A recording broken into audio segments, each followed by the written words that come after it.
Hey, welcome back to the Marceline Depot. This is not actually mine, it's my son's, but he is letting me borrow it tonight. So I thought it was a little festive. And it's cold here. It is. Not compared to if you live up north, but it is cold for Texas, which is still... It's cold for a lot of places. It's in like the freezing range, so... Going to be in the teens. So I'm wearing my Moana ears and thinking warm thoughts. And I'm wearing Pikachu and thinking... Pikachu thoughts? Anyway, so we figured... Yeah, that didn't go the way I wanted it to. Thinking lightning-y thoughts? I don't know. Anyway, never mind. Forget all that. Moving on. Yeah. We just wanted to... our cat's here. Talk a little Disney today, since if you follow us on Twitter, you know that's primarily what we tweet about. It's most of our pictures. It's most of what we think about. It's most of what we talk about. But it hasn't been most of what we've vlogged about, if only because... Go away, cat. This is Gypsy. Yes. You know, obviously, not living in Florida or California, we can't go as much as we'd like. But we figured we would just spend some time chatting about it today, specifically about the food. The food. Because our kids spend their time planning their rides, and we spend our time planning what we're going to eat. Yes, because the Disney food is amazing. Amazing. And it's a little bit of, well, I think some people think it would be a challenge because I'm a vegetarian. Kara and the kids eat fish, but otherwise don't eat any meat. And I've seen, like, on some of the Disney forums, people saying, I'm a vegetarian, what can I do, where can I go to eat at Disney? It's so easy. Yeah, it's actually remarkably easy. I think that most of that is thanks to Michael Eisner, who I think was a vegetarian, and made sure that they got a lot of the vegetarian stuff on the menu. I could be wrong about that, but let's just go with it for now and say that it's true. The changes definitely came during his time in control. When I was younger... there was no thought of a veggie burger at the parks. You could talk to chefs and get meals at the sit-down restaurants, but so far as going to a quick service place, when I was little, it really was still burgers and fries and pizza and like standard theme park stuff. The expansion in the food availability definitely came or started under Eisner. So maybe... we'll talk about, like, by park. We can go by park, what our favorite stuff is, and maybe some of our recommendations. So I guess the easiest one to start with would be the Magic Kingdom. We recommend Dole Whip for breakfast. Yeah. So one of our family traditions is the first day that we go to the parks, Monday morning, we go straight in and then cut over to Adventureland, and we have Dole Whip for breakfast our first morning. Every single time. Best breakfast. Yeah. So I would recommend that. It's obviously not vegan if you're vegan, but it is. It is. Okay. It is. Dole Whip is actually non-dairy. So never mind. It is vegan, but it is the best breakfast on earth. And our kids look forward to it now, like when we drive, because we usually drive to Orlando. From the time we get in the car, they start asking, are we going to have Dole Whip for breakfast? So, Dole Whip for breakfast. I would also say, we've also done breakfast there on other days at Sleepy Hollow. Is it? Sleepy Hollow, the fruit and Nutella waffles are fantastic. Are so good. I got spoiled one year for Mother's Day. We couldn't go to Disney, but they made me Mickey waffles with our Mickey Mouse waffle iron and did the fruit and Nutella topping. And it was so good. Yes, but that is delicious there. And serves, like, one of them can easily serve two people if you're not a big eater. Our kids split one waffle because they're gigantic. Sit-down meals, we've done both the Crystal Palace, which is buffet style, so it's, I mean, easy. It's easy. It's pretty standard buffet fare. Yeah, there's eggs, there's muffins, exciting. Pancakes, waffles. We've done lunch there, and it's a standard buffet lunch, too. They did have decent availability for vegetarians. They had some good pasta dishes. There's a kids station for picky eaters.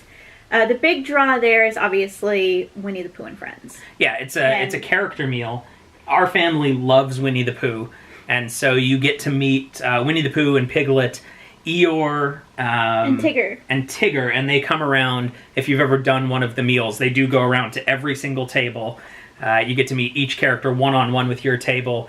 It takes about 45 minutes for them to circuit the entire restaurant, and then every 45 minutes or so, they do this celebration thing with Winnie the Pooh, and the characters lead the kids, and they march all the way around the Crystal Palace restaurant singing. Yeah, it's great. So now, cute. I think there's a little ageism there because I think I should be able to march with Winnie the Pooh and Tigger and Piglet. But since that's not allowed, I don't know that they'd stop you, but you'd probably get funny looks. But the kids went crazy for it. And they did like the parade and then we're talking about it ever since. That's what we did on our first trip as a family. And I do love the look of that building. The sort of the classic, like almost Chicago World's Fair, World's Exposition, sort of the glass and metal and the open sunlight into the front room with all the plants. It's a very pretty building. Now, we got really lucky on our last trip because we were checked. Be Our Guest was completely full because you have to make reservations in advance. But we kept checking every single day to see if there was a cancellation. And the day before, I think, our day in the parks, we got a breakfast. If you can do Be Our Guest, would highly, highly recommend it. The theming is incredible. It's amazing. It's beautiful. You go in and there are talking statues. And make sure you stop and listen on your way into where you're ordering because as you go past the suits of armor, they're chattering back and forth with each other across the hall. And then you place your order up front, go into... it's like the main ballroom in Beast's Castle, and that's where you have your meal. Well, there's one of 3 rooms, I guess. You can sit in there. You can go to the West Wing. The West Wing, and there's a painting in there that... It's the painting of the prince, so it alternates between... Prince and Beast. And that's where the Enchanted Rose is. The Enchanted Rose is in there. And then there's the library. Is the library the other one? And there's like a big... It's like an art gallery. And animatronic statue of Belle and Beast dancing. And there's paintings around the walls of all their experiences and their relationship. The West Wing, I will say, is cool. Definitely check it out, even if you don't eat in there. If you've got kids who are sensitive to loud noises, sensitive to the dark, it's probably not the best place to sit and eat. The West Wing is darker, and there's thunder and lightning. Thunder and lightning every so often. But definitely, even if you don't eat in there, go check it out and go see the Rose. And the food, I don't even remember what I had. I guess I was so caught up in the atmosphere. I know I ordered something delicious. Maybe it was an omelet or something like that. I can't remember. I think you just had the basic breakfast. I think you just had like the eggs and fruit and potatoes. And I got the sandwich. There's a breakfast sandwich. It's a baguette. And it's got eggs and brie and tomato. And I had them keep the bacon off of mine. And it was really, really good. And then you get a platter of pastries for the table. You get croissants and danishes and all for everybody to share at breakfast. I really liked the breakfast too, because we got one early enough that we actually went in, I think, before rope drop. And so it gave us a little bit of extra time. There wasn't a feeling of rushing that we were missing things in the park. No, and it's neat to walk through New Fantasyland when it's empty. Now, it used to be before when they were still doing the opening show at the train station, you got to walk all the way down empty Main Street, which was really neat. But now they do the opening show out in front of the castle, but if you've got morning breakfast reservations at Be Our Guest, they do let you back into Fantasyland. And it's really nice early in the morning. It's quiet, and it's just so pretty back there. Yeah, and no matter what room you end up in Be Our Guest, take the time to go see all of the other ones. Yes. Because the amount of theming that the Imagineers put into each room to make it really feel like you're in Beast's Castle, it's completely immersive, and it's incredible. In the ballroom, the little cherub babies on the ceiling, they're just like in the movie, they're cherubs painted up on the ceiling. But these ones, their faces are the faces of the Imagineers' kids who worked on the restaurant. Yeah, so, let's see, after that, obviously if you go to, what is it, the Tavern, The only thing I think we've had at the Tavern by Enchanted Stories with Belle. Enchanted Stories with Belle? Where you get the Enchanted LeFou's Tales with Belle. Yeah. Oh, Gaston's. Okay, so if you go to Gaston's, we haven't really had anything there except for the LeFou's brew, and Get LeFou's brew. It's the best thing. It's so good on a hot day. It is so good on a hot day, and I have heard it's like an apple cider with some kind of syrup in it. It's Tuscany toasted marshmallow syrup, and then like a mango whipped cream on the top. And then it's a mango passion fruit whip. Yeah. That they put on top. And it comes in like a chilled glass, and it's amazing. It's really good. But I've heard a lot about the cinnamon rolls there. Now, we've never tried them, but a lot of the Diz boards that we're on and the Foodies boards that we're on, there's a lot of chatter about those cinnamon rolls. And the tip that I hear is ask them for extra icing, and they'll put it on for you. Quick service, we normally do Columbia Harbor House, which for me, I get the vegetarian chili. That was the one letdown, is they used to have that hummus and veggie sandwich there, and it's off the menu now. Yeah. But the vegetarian chili is very good. It is good. And you guys get the lobster roll. Always the lobster. Yeah.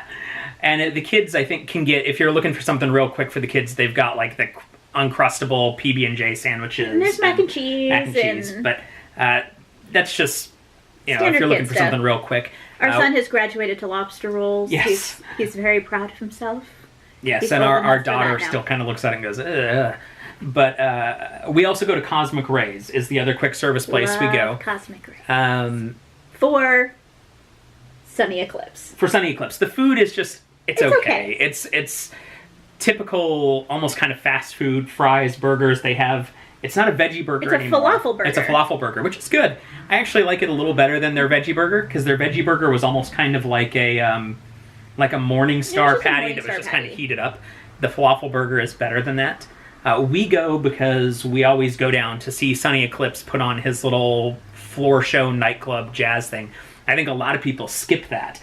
I think people don't even know it's there. And he's down there, he plays it's fun. The Astro organ and sings songs and has He's got invisible backup singers. And so if you're going to be stopping to eat anyway, you might as well go down and watch that show. It's totally worth the time. It's fun.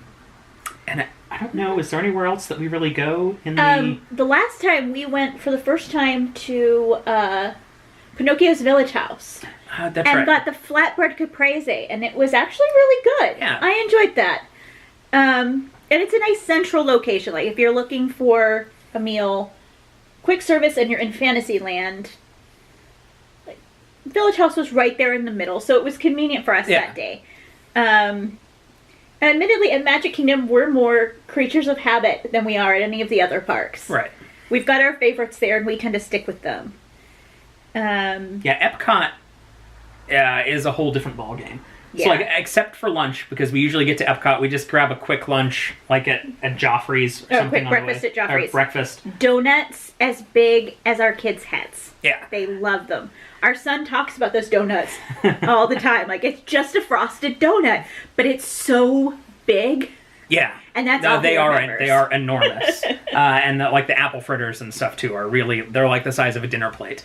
But when we go into the park, we usually have lunch at Sunshine Seasons. And that has a lot of really good options if you're vegetarian. There's a korma curry that I usually get. It's really, really good. And for those people that eat fish, meat, things like that. Yeah, I do the seared tuna cold noodle salad. But it's a really easy place, especially to bring, like, if you're traveling with a group or if you've got a family with different tastes, with picky eaters. Sunshine Seasons has a little bit of everything. Yeah. There's sandwiches, there's carved meat stations. Next time we go, I actually want to try, there's a taco station with fish tacos. It goes really quick, too. Yeah. Because there's so many different lines. Everybody moves through it pretty quick, at least the times that we've been there. Yeah. And usually, by lunchtime, we're still kind of puttering around Future World. Yeah. And the pickings there for food right now are pretty slim. Like, most of the food focuses over in the World Showcase. Mm-hmm. But Sunshine Seasons has never disappointed. That's when I've actually been going to since I was a kid, and the food has always been good. Yeah. That's always been where even my family went, because you can find something for everybody. Oh, I suppose we should mention, we usually stay on resort, Yes. and it usually at the All-Star, at the Values. Now, you can go to any of the hotels, because last time we were there, we went and we had a quick service. We had the meal plan, so we ate over at We ate at the Poly. and it had really good... And went to Captain Cook's. Ooh, that was a Really good good food. lunch. That was a good lunch. The food at the All-Stars is, again, pretty basic. You can get pizza or veggie burger, I think. It's a good late night grab. I mean, honestly, that's what it is for us. Is usually by the time we get there, we've been traveling for a while and want just a quick something, and that's kind of what it's good for. But anyway, back to Epcot. The World Showcase is pretty easy. Now, we can't really say a lot about France, which I think is a place that a lot of people typically go. Except for Well, we went and got the patisserie. The patisserie, and we got some pastries there, which were incredible. As good as you would expect. Yeah. The boulangerie there is everything you would expect from a French patisserie. Yeah. It's top-notch, authentic, and really, really good. Well, and the last time we went, we were there during the Food and Wine Festival, which is great, because then we could just eat a little bit in each country. And that was more than worth the experience. But if you're a foodie, I can't recommend enough trying to hit up the Food and Wine Festival. Yeah. Fantastic food. Earlier, I think, in the Food and Wine Festival is better, because when we were there, crazy. The lines were actually really short when we were there, but we saw videos later of people waiting like an hour to get opening weekend gets crazy, and then as the festival goes on, it gets busier toward the end. Mm-hmm. Weekends are always busy because the locals come out for the food. Yeah. Weekdays aren't that bad, but I think like the only line I waited in was for that creme brulee, and it was worth it. So sit down. We've done Tapenade in Japan, which is really, really good. It's sort of like a... It's a hibachi. Yeah, where they cook the food in front of you. They're great because we normally go in February, although this last time we went in September. Hurricane time! Yeah, that's a different story. But when we go in February, that's the kids' birthdays, and they were fantastic with the kids at Tapenade. They gave them the chef's hats, and we're making them like origami Pikachus. Swans and the servers are great. They do little things like with the onions where they make a little steam volcano come out of onions that they cook there. And the food's fantastic. There's tons of options for vegetarians, lots of tofu. Try the white sauce. No matter what your protein is, no matter what you get, try the white sauce. Yeah, and our cook told us, he was like, well, you can like this if you like a little bit of spicy, and this if you like... Yeah, like, this is good on meat, this is good on chicken, and the white sauce is good on everything. And he was right. So, and then, I think the second to last, 2 times ago, we went to, what is the name of the place in Mexico? It's the San Angelin. Yeah, and that was good. It was a very long wait. I remember we had reservations, and we still waited a long time. And as Texans, we're a little spoiled on Mexican food. Like, I understand for a lot of people, the ability to get like top-notch authentic Mexican food, not just Tex-Mex, it's not as widely available. Around us, we can get our hands on real deal Mexican food all the time. Yeah. But it's atmospherically a more great than worth experience. it for the atmosphere, because it's like you're in a Mexican market. So it's got the dim lighting and like lanterns everywhere. The waterway for El Gran Fiesta. El Gran Fiesta goes by you, and there's the pyramid off in the distance. It looks like you're out under the night sky. Mm-hmm. It's got great atmosphere. It really does. From what I understand, too, we haven't tried Hacienda San Angel outside. Okay. But it's supposed to be very good and a good place if you're looking for some place to eat so you can watch illuminations over the water. Yeah, and speaking of, we haven't really eaten much at the American Pavilion because it's just kind of, we can get American food anywhere. Because we live in the United States. But it was good. There was one time to watch illuminations. We just grabbed standard. Again, it was like diner fare, I think. We had corn remember they had the corn patties with the... Yeah, but it was just like a sandwich. Yeah, I liked the fire-roasted corn salsa that was with it. But that was good, and it was quick, and you could grab it and then just grab a seat for illuminations. Yeah. And then this last time we went to... Akershus. Akershus. There you go. I try to say Ahsoka, which is... Ahsoka Kano, no. From Star Wars. I can't say it. Akershus. Akershus. And that is also a character dinner. Princesses. So our daughter exploded. Princesses and princesses. Because the first one that you meet when you go in is Belle. And our little girl is crazy about Belle. Like, she's not a shy kid, even a little. No. Until she gets around the characters. Yeah. And she becomes very shy and very reserved. And she's super excited about meeting them. But she just pulls in and withdraws and super quiet. Except for Belle. Every time she's met Belle, and it's 3 times now, that she just goes running at her full speed and gives her a hug. Yeah.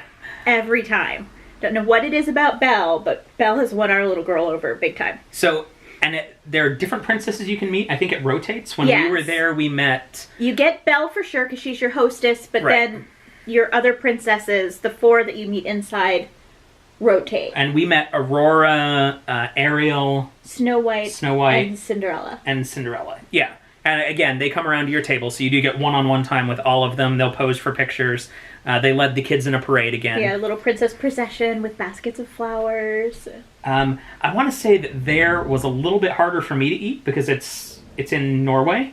Yes. So I had fish with fish and fish. Yeah, I had it was like a ravioli, I think, that had truffle sauce and 2 it was really, really good, dishes. but that was pretty much all I could have. Except for a handful of cheeses and stuff that they have at the buffet, which were really good. Yeah, it's an interesting way of eating because most of the places are, you're either getting a buffet or a menu, like plated dinner, or family style at a few of them. Akershus actually does all 3. You get a traditional Norwegian koldtbord at the beginning for your starters, so that's buffet, and there's fruits and veggies and fish and meats and cheeses and breads and crackers. And that's where we discovered that our 4-year-old really likes smoked salmon. Yeah, apparently. Who would have known? Kara kept getting it, and it kept getting stolen off her plate. Yeah. But... And that you really don't like... Oh, peppered herring. Ooh. Now, some people might like it. Not for me. Not for me. No, I try when we go to the World Showcase, I do try to try the authentic dishes. Yeah. I like tasting all of these different cuisines. So I knew that the peppered herring was a very traditional Norwegian thing. But it is not a me thing. Ooh, it was so bad. But then you get your main course plated. And I got, on the recommendation of our waitress, and I'm so glad I listened to her, this seafood casserole that was like seafood in an herbed cream sauce. It had scallops and mussels and fish and shrimp in an herbed cream sauce with vegetables and then potatoes on top. Really good. And then dessert is served family style, where they bring out a tray that has 3 different desserts. There's an apple crumble, a rice